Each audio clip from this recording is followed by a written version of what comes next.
좋은 아침입니다. 우리 기도하시면서 아침 제풀을 시작하겠습니다. 하나님 아버지 감사합니다. 오늘 이 아침에도 우리 하나님 앞에 예배하며 하루를 시작하게 하시니 정말 감사합니다.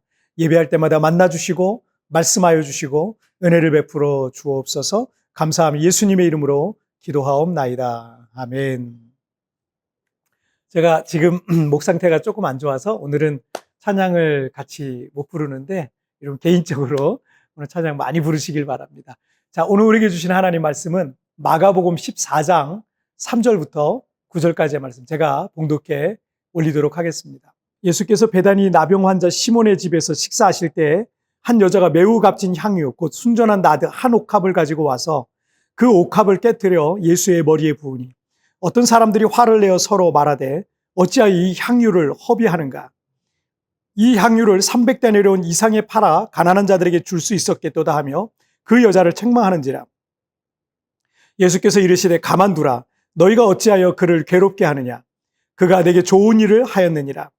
가난한 자들은 항상 너희와 함께 있으니 아무 때라도 원하는 대로 도울 수 있거니와 나는 너희와 항상 함께 있지 아니하리라. 그는 힘을 다하여 내 몸에 향유를 부어 내 장례를 미리 준비하였느니라. 내가 진실로 너에게 이르노니 온 천하에 어디서든지 복음이 전파되는 곳에는 이 여자가 행한 일도 말하여 그를 기억하리라 하시니라. 아멘.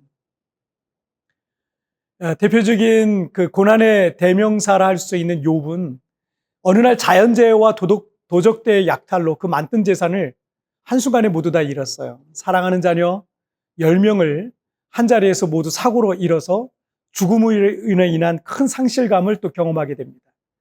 뿐만 아니라 악성 피부병으로 기왓장으로 피부가 벗겨져서 피가 날 정도로 긁어야 할 정도, 그 정도로 힘들었어요. 마지막으로 욥이 큰 재앙을 당하고 있다는 소식을 들은 이 친구들이 그를 위로하러 왔다가 도리어 욥을 정죄하고 그의 믿음을 흔들고 심적으로 큰 고통을 안겨줬습니다. 여러분, 우리가 인생을 살아가다 보면은 겪게 되는 고통 중에 우리를 힘들게 하는 것 서너 가지가 있는데 그것은 가난과 질병과 죽음과 관계의 고통이라 할 수 있어요. 그런데 욥이란 사람이 그 네 가지 고통을 모두 지독히도 겪은 성경의 인물이라 할 수 있습니다. 예수님의 마지막 일주일 중에 오늘은 이 수요일에 있었던 사건입니다. 3절 말씀을 먼저 보실까요? 예수께서 베다니 나병 환자 시몬의 집에서 식사하실 때 한 여자가 매우 값진 향유, 곧 순전한 나드 한 옥합을 가지고 와서 그 옥합을 깨뜨려 예수의 머리에 부으니.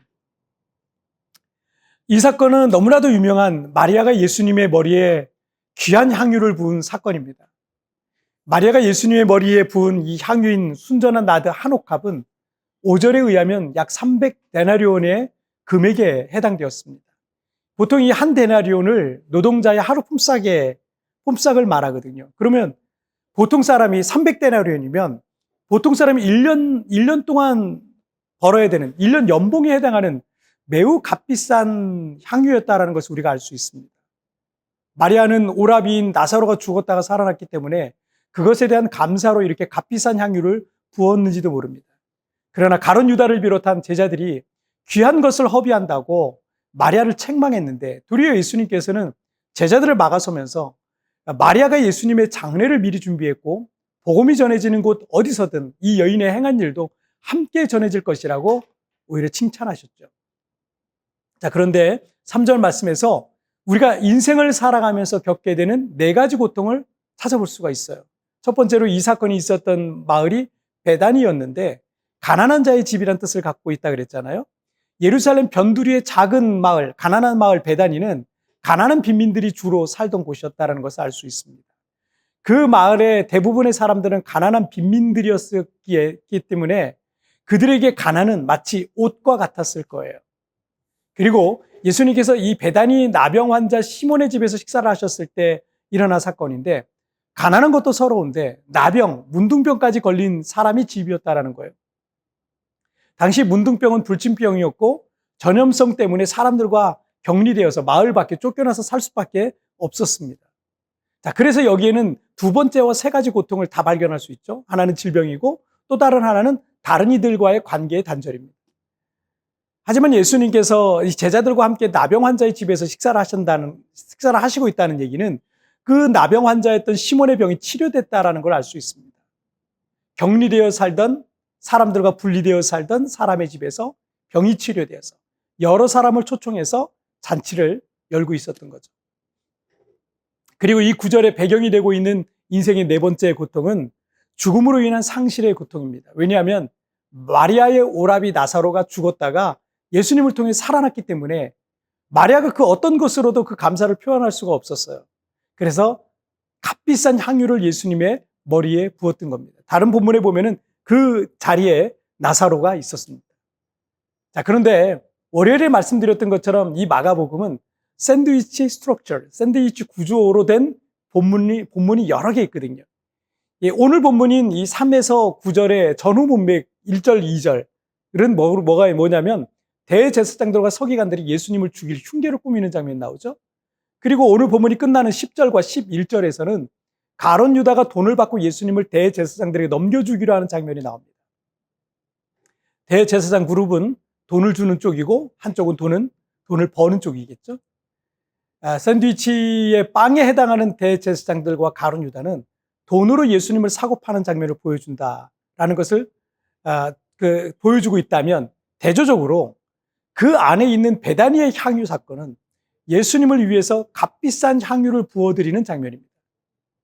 가난과 질병과 죽음과 관계의 아픔과 같이 인생의 많은 고통 속에 있었지만 도리어 그들에겐 하나님의 큰 위로와 은혜와 사랑이 넘치고 있는 것을 볼 수가 있습니다.